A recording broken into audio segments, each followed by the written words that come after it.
ہم کسے کامیابی سمجھتے ہیں؟ جو زیادہ دولت مند ہے زیادہ کامیاب ہے، جس کی جائیداد زیادہ ہے زیادہ کامیاب ہے، جس کی تجارت بہت پھیلی ہوئی ہے زیادہ کامیاب ہے، جس کے پاس عہدہ بہت بڑا ہے زیادہ کامیاب ہے۔ یہی ہمارے کامیابی کی تصورات ہیں۔ ان تمام تصورات کی نفی ہے۔ کامیابی ان چیزوں سے متعلق ہے ہی نہیں۔ کامیابی تو ان چار چیزوں سے متعلق ہے: ایمان، عمل صالح، تواصی بالحق، تواصی بالصبر۔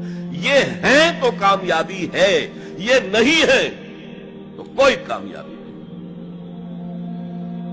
آپ کو سلطنت عرضی مل جائے کوئی کامیابی نہیں، دنیا بھر کی نعمتیں مل جائے کوئی کامیابی نہیں، جب تک کہ یہ چار چیزیں موجود نہ ہوں: ایمان اور عمل صالح اور تواصی بالحق اور تواصی بالصبر۔ اور اگر یہ چار چیزیں حاصل ہوں تو چاہے کوئی آپ کو جانتا بھی نہ ہو، چاہے آپ کسی کٹیا میں رہتے ہو، کوئی محل نہ ہو آپ کے پاس، چاہے آپ کو روکھی سوکھی بھی مشکل سے ملتی ہو، آپ کامیاب ہیں۔ یہ ذہن میں رکھیے، معیار جب تک ہمارا یہ نہیں بنے گا ہم اسلام کے راستے پہ چل ہی نہیں سکتے۔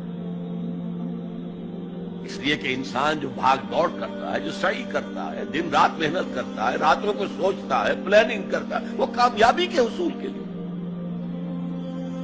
اگر کامیابی کے یہ تصورات ہیں تو انہی کے لیے بھاگ دوڑ کرے، دنیا میں گم ہو جائے گا۔ جیسے اقبال نے کہا کہ کافر کی یہ پہچان کہ آفاق میں گم ہے، اور مومن کی یہ پہچان کہ گم اس میں ہے آفاق۔ یہ معیار ہے در حقیقت، جیسے کہ حضور نے فرمایا صلی اللہ علیہ وسلم کہ بہت سے لوگ ایسے بھی ہوتے ہیں جو اگر کسی محفل میں جانا چاہیں تو بار نہ پا سکیں، انہیں اجازت ہی نہ ملے۔ اگر وہ کہیں رشتہ کرنا چاہے تو کوئی انہیں رشتہ نہ دے۔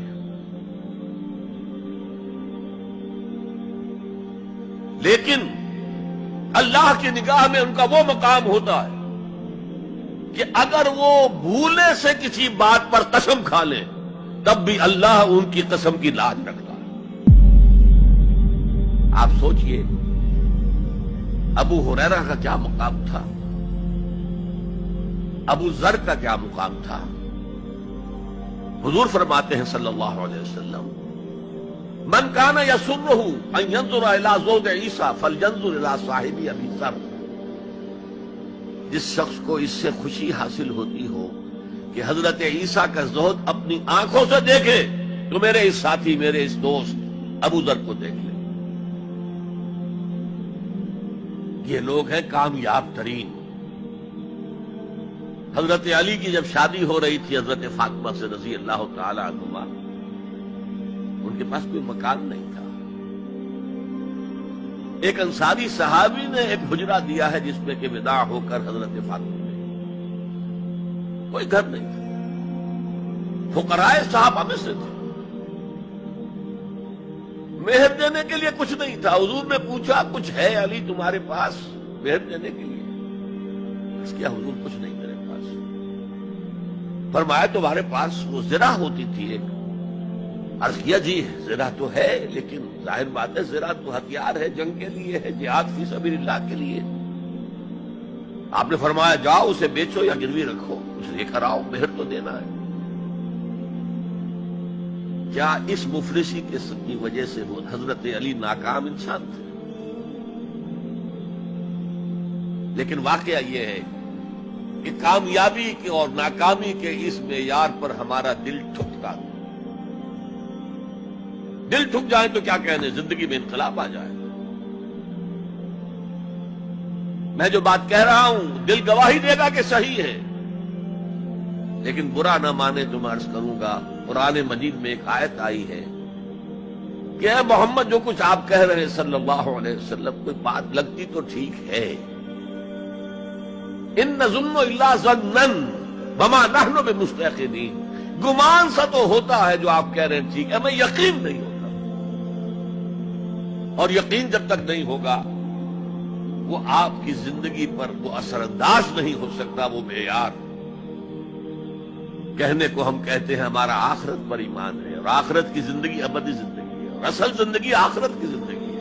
وَإِنَّ دَارَ الْآخِرَةَ لَهِيَ الْحَيَوَانُ، لیکن ہماری بھاگ دوڑ، ہماری سعی و جہد، کہاں سے کہاں ہم جاتے ہیں اچھے کیریئرز کی تلاش میں۔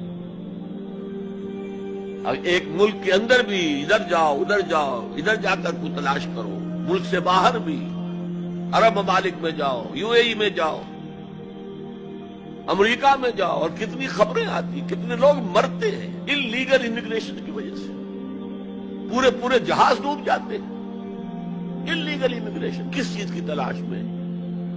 کیا اللہ یہاں رازق نہیں ہے، رزق نہیں دے سکتا؟ لیکن یہ کامیابی کی زندگی جس میں چمک ہو دمک ہو، اقبال کہتے ہیں کہ خرد کو خیرہ کرتی ہے، عقل کو خیرہ کرتی ہے چمک تہذیب حاضر کی، یہ صناعی مگر جھوٹے نگوں کی ریزہ کاری ہے، یہ جھوٹے رزقوں کی ریزہ کاری ہے، کوئی اس کی حقیقت ہی نہیں۔ تو پہلی بات زمانے کی قسم ہے، تمام انسان خسارے میں ہے، یقیناً ہے، یقیناً ہے، سوائے ان کے جو چار شرطیں پوری کریں، الا الذین آمنوا وعملوا الصالحات وتواصوا بالحق وتواصوا بالصبر۔ اب دوسری بات نوٹ کیجئے، یہ نجات کے منیمم تقاضے ہیں، کم سے کم تقاضا ہے، لازمی تقاضا ہے، اس کے بغیر وہ فوری نجات ممکن نہیں۔ اب تیسری چیز، اور یہ ہمارے تصورات کی بڑی نفی کر دینے والی شے ہے، یہ چاروں شرطیں لازم ہیں، ہم سمجھ بیٹھے صرف ایمان سے نجات ہو جائے گی، اس سے بھی آگے ایمان ہو نہ ہو ہم مسلمان ہیں، محمد کے امتی ہیں صلی اللہ علیہ وسلم، نجات تو ہو ہی جانی ہے۔ یہی تصورات ہے کہ جنہوں نے ہمیں بے عمل کر دیا ہے۔ جب بغیر کسی سعی کے، بغیر کسی محنت کے، بغیر کسی بھاگ دوڑ کے، بغیر کسی قربانی کے نجات حاصل ہو جائے تو کس کا دماغ خراب ہوا ہے کہ وہ محنتیں کرے، مشقتیں کرے، قربانیاں دے، اپنا خون دے، اپنا مال دے۔ لہذا یہ چاروں چیزیں لازم ہیں۔ یہ اللہ کا کلام ہے، یہ شاعری نہیں ہے، شاعری میں مبالغہ بھی ہو جاتا ہے۔ اللہ کا کلام ایک ایک حرف